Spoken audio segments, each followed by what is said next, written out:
시편 57편 말씀을 우리가 함께 읽었습니다. 이 표제에 보면 다윗의 믹담시 이렇게 표현됐습니다.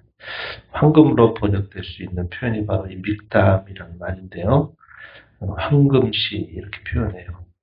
이 시작은 처절한 죽음의 위기로부터 시작이 되지만 그 일이 지나가고 났을 때 이것은 모든 성도와 교회에게 황금과 같은 그런 고백, 그런 교훈들을 우리에게 전달해 준다. 우리가 이렇게 이해할 수 있는 표현이 되겠습니다.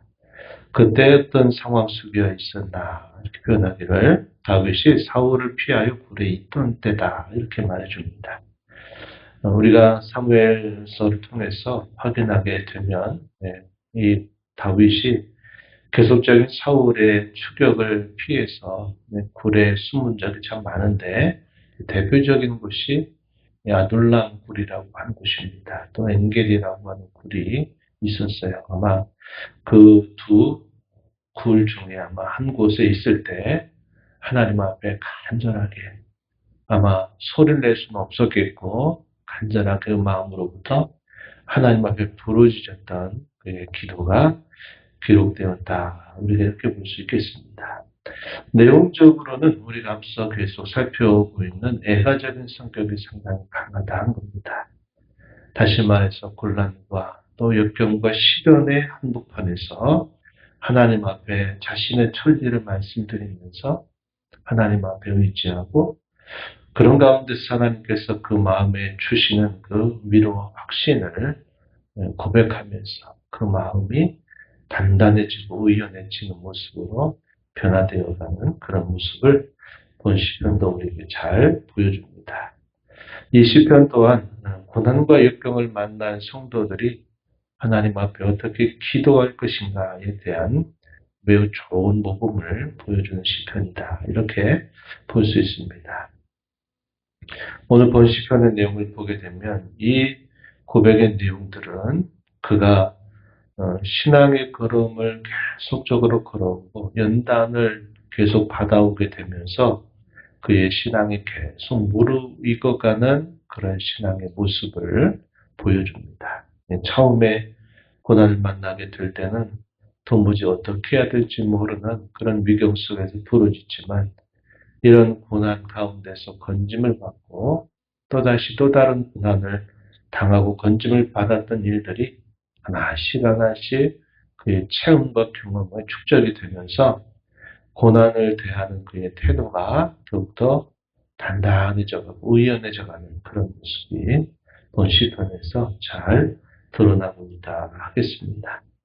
지나왔던 삶에 대하여 자신은 자신이 그 죽음의 위기를 뚫고 지나왔던 일들에 대해서 하나님 앞에 뭔가를 자랑하려고 하거나 사람 앞에 드러내려고 하는 것이 아니라 하나님께서 그 세월 동안 베풀어 주셨던 그분의 인자와 그분의 진리, 그분의 진실함을 찬양하고 더 나아가서 자신이 고난 중에서 어찌하든지 하나님의 영광이 드러나기를 간절하게 바라는 그러한 다윗의 기도가 본 시편 속에서 잘 드러납니다. 그래서 그는 자신이 살아간 그 삶의 목적과 삶의 행복을 어디에 두느냐? 오직 하나님께 두고 있다는 사실을 본 시편은 우리에게 잘 보여줍니다. 특별히 우리가 읽은 이 시편의 내용 속에서 우리가 많이 들어봤고 또 노래로 많이 또 불러봤던 그런 부분이 등장하죠. 57편 7절 이하부터 마지막 절에 이르는 내용입니다. 마지막 11절에 이르는 내용. 이 내용은 이 150편의 시편 가운데서 단 한 번 등장하는 내용이 아닙니다. 이 내용은 시편 108편 1절부터 5절에서도 이러한 고백이 한 번 더 반복되는 그런 내용들이 소비가 됩니다. 똑같은 내용이 반복된다. 우리가 앞에서 읽었던 시편 중에 쌍둥이 시편이 있었다 그랬죠.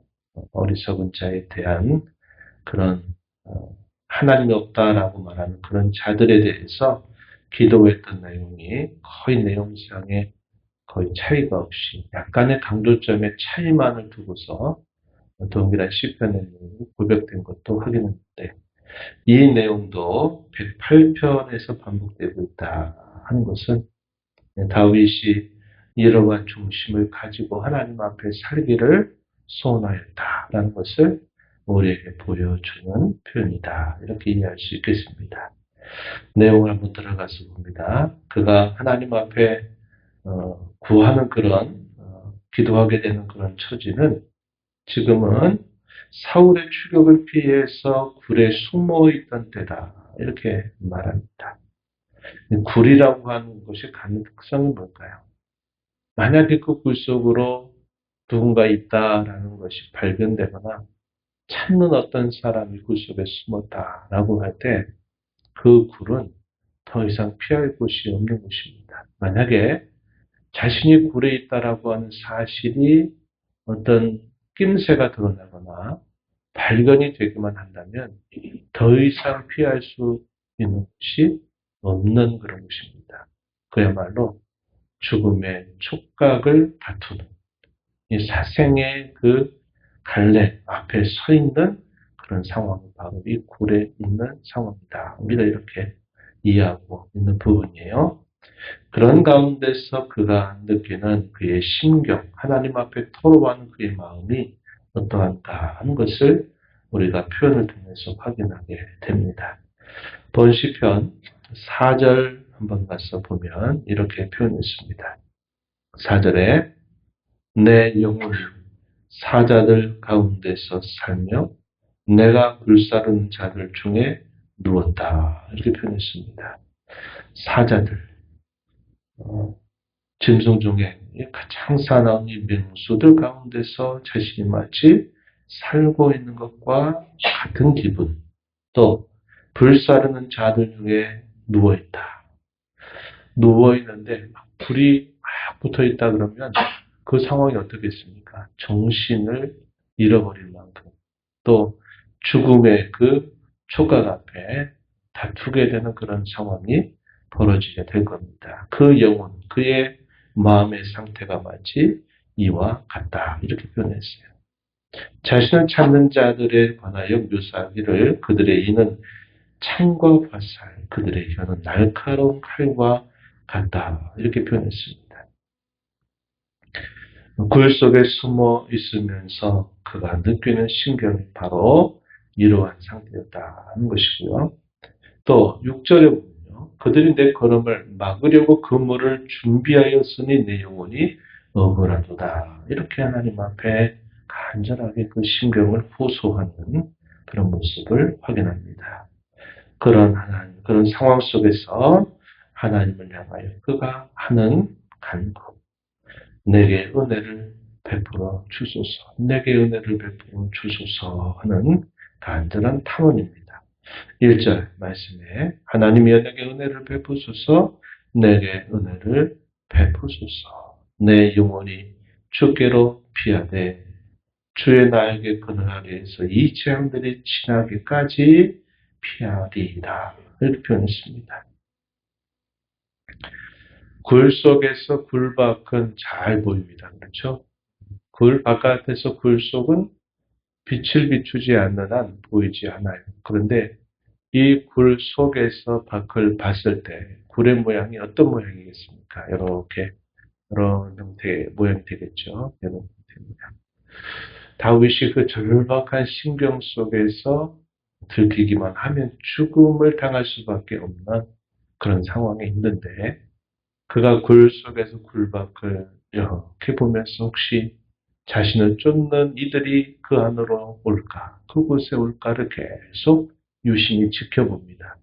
지켜보고 있는 상황 속에 그 굴의 모습이 이렇게 둥근 형태로 보여지게 되는 것이죠. 그것을 그가 어떠한 생각을 가지고 하나님 앞에 고백합니까? 마치 어미가 새끼를 품고 있는 그 어미의 날개라는 그 모습을 마치 형상으로 떠올리듯이 그런 생각을 가지고 내가 이 굴에 있지만 나의 진정한 피난처와 보호는 주님의 날개 그늘 아래 있는 것입니다. 내가 주의 날개 그늘 아래 피하겠습니다. 이렇게 고백하는 모습이죠.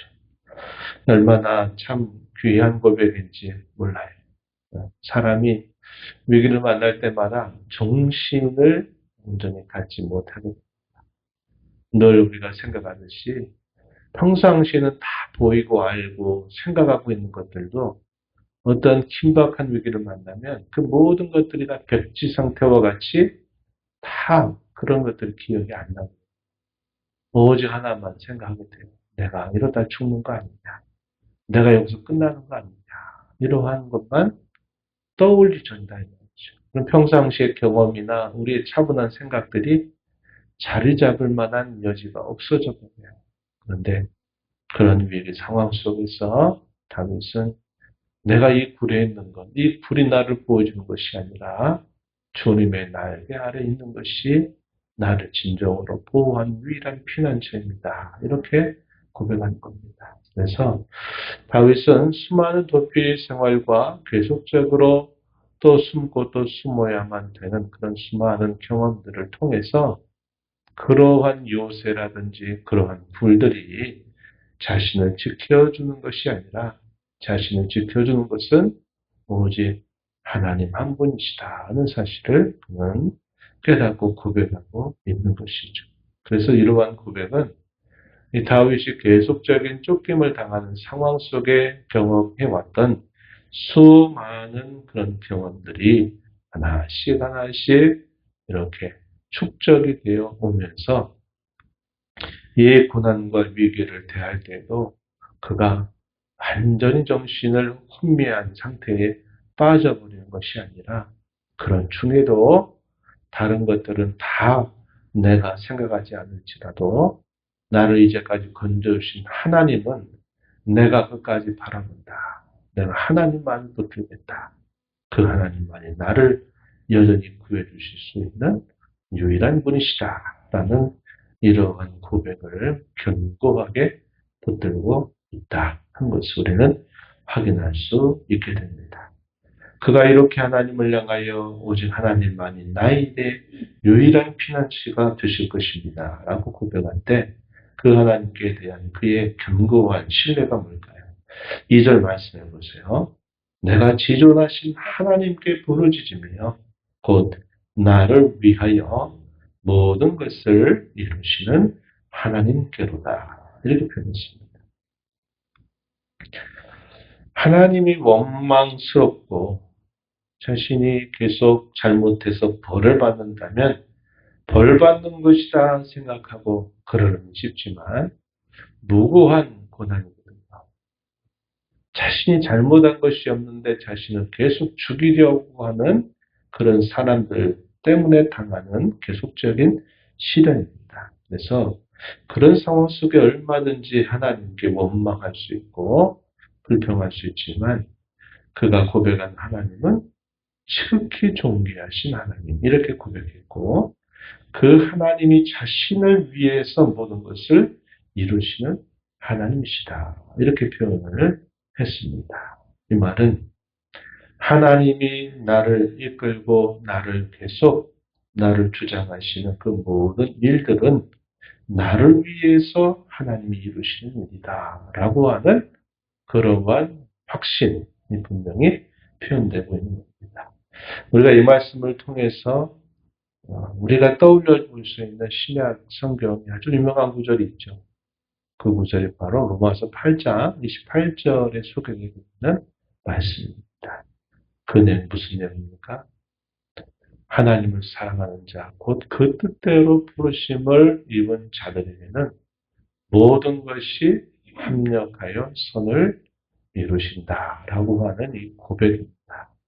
바울 사도가 복음의 정수를 말하면서 자기 자녀들을 향한 혹은 자기 백성들을 향한 하나님의 섭리는 한목적적이다. 합목적적.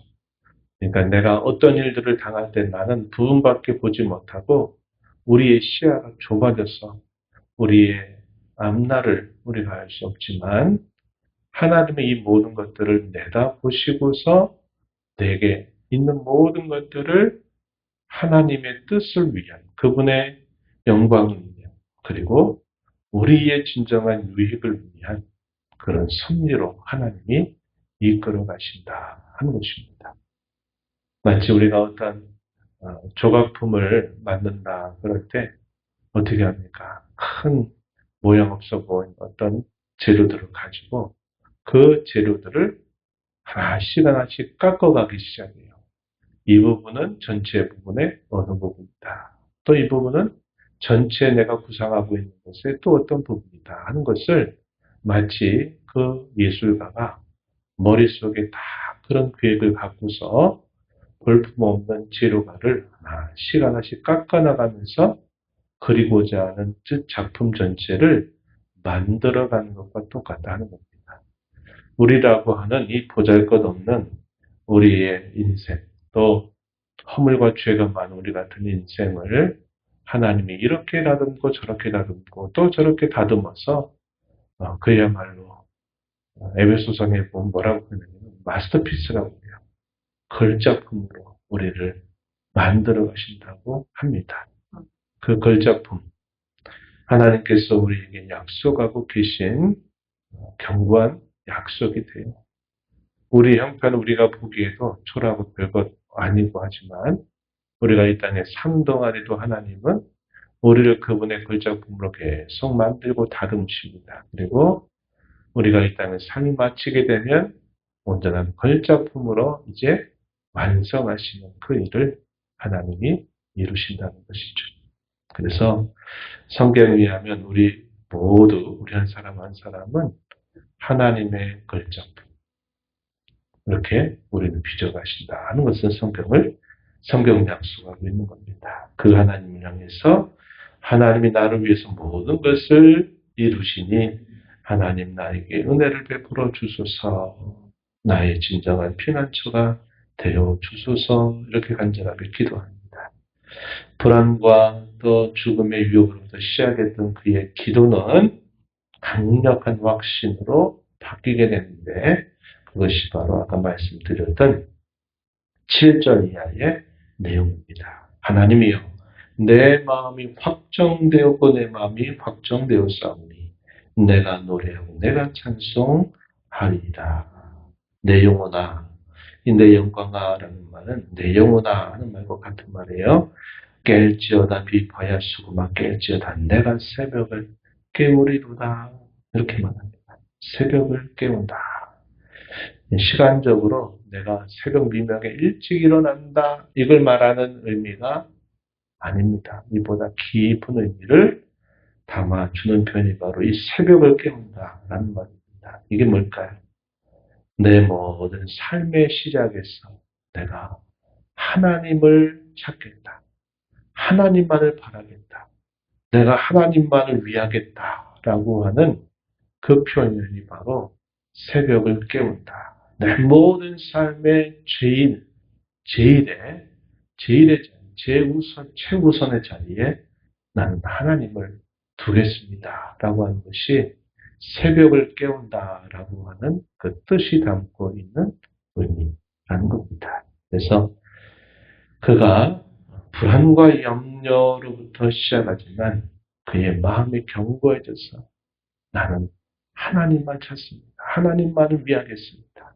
하나님만을 바라겠습니다. 라고 하는 그의 결단이 내 영혼아 깰지어다 내가 새벽을 깨우리로다 라고 하는 고백입니다. 이 새벽을 깨운다라고 하는 구체적인 내용이 그 다음에 소개되고 있는 게 뭐냐면 주의 인자와 주의 진리를 내가 붙들겠습니다.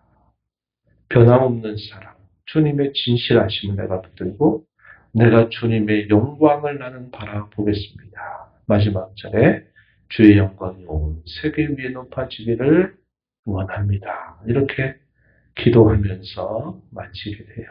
이게 신비롭다는 겁니다. 우리가 하나님 앞에 올리는 기도가 갖는 성격, 참된 기도가 갖는 성격이 바로 이와 같아요. 그래서 처음에는 불안과 염려가 있지만 하나님 앞에 그분이 누구인가를 우리가 생각하고 그분을 향하여 우리의 마음을 다 쏟아내고 그분이 누구이신가를 생각할 때 그분이 주시는 그 위로와 평온함을 우리는 찾게 되고 그것으로 인해서 더욱더 우리의 마음이 힘을 얻고 견고해지는 것이 기도하는 자에게 베푸시는 하나님의 은혜다 하는 것을 우리는 알게 됩니다.